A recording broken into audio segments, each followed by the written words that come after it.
એટલે excellence in exams માટે આ 3 મુદ્દા મેં તમને સમજાવ્યા.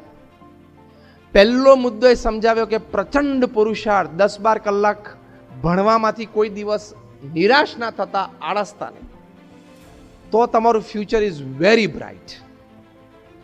બીજો મુદ્દો મેં તમને સમજાવ્યો કે અભિગમ હંમેશા રાખજો કે this is a very serious part of my life, અને સારી રીતે ભણજો. અને ત્રીજી વાત આ કરી, સંકલ્પ દ્રઢ રાખજો. એ સંકલ્પ રોજ ઘૂંટજો. I want to do it, I can do it, I will do it, રોજ કહેવાનું. થઈ શકે તો આવી રીતે you can have excellence in your academics and excellence in your exams. અને એક્ઝામ્સના પરફોર્મન્સ માટે ખૂબ ઘણી બધી વાતો છે, પણ ટૂંકમાં એક નાની વાત એટલી કરવાની કે success and failure are part of it. તમારે તો સારું સ્કોર કરવું હતું, પણ તમે જે વાંચવામાં અને પ્રિપેરેશનમાં ઓપ્શનમાં છોડ્યું ને એ જ પૂછી ગયું, એટલે પ્રોબ્લેમ.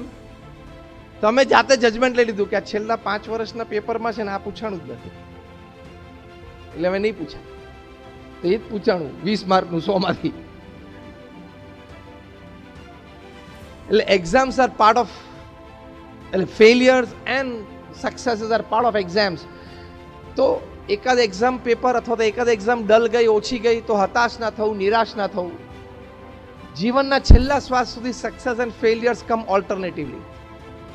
આખા પ્રવચનમાં તમને બીજી કોઈ વાત યાદ ના રહે તો આ એક વાત યાદ રાખજો કે success and failures will alternatively again come in your life.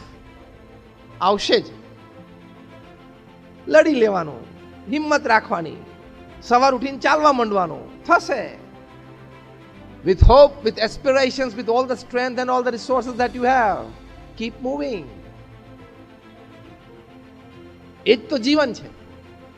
That is how now is the bridge from exams to excellence. Exams to excellence એટલે શું? Chapter 1 is excellence in your exams, and exams to excellence એટલે by your exams, by your qualifications, by your academic achievements, by your experiences, you live an excellent professional life, you live an excellent personal life, you live an excellent family life, you live an excellent social life.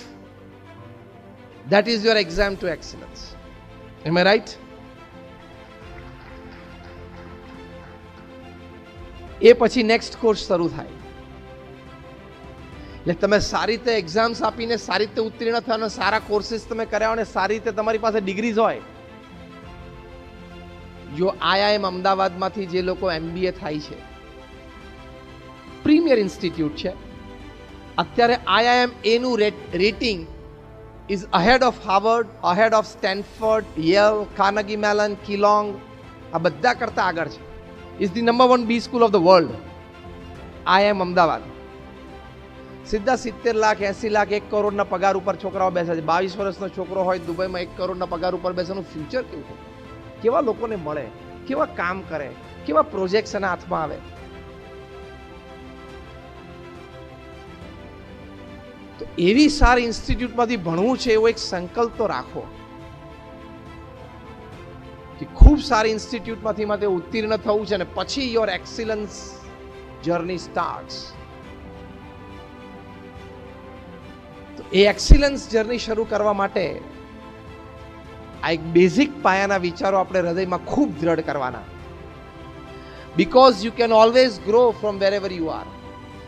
તમે અહીંયા બેઠા છો, કોકને 45%, કોકને 50%, કોકને 70, 80 ને 90% પણ હશે. પણ wherever you are today, tomorrow you can improve. Do you believe this? Wherever you are today, one step ahead, tomorrow you definitely can improve. Move one step ahead.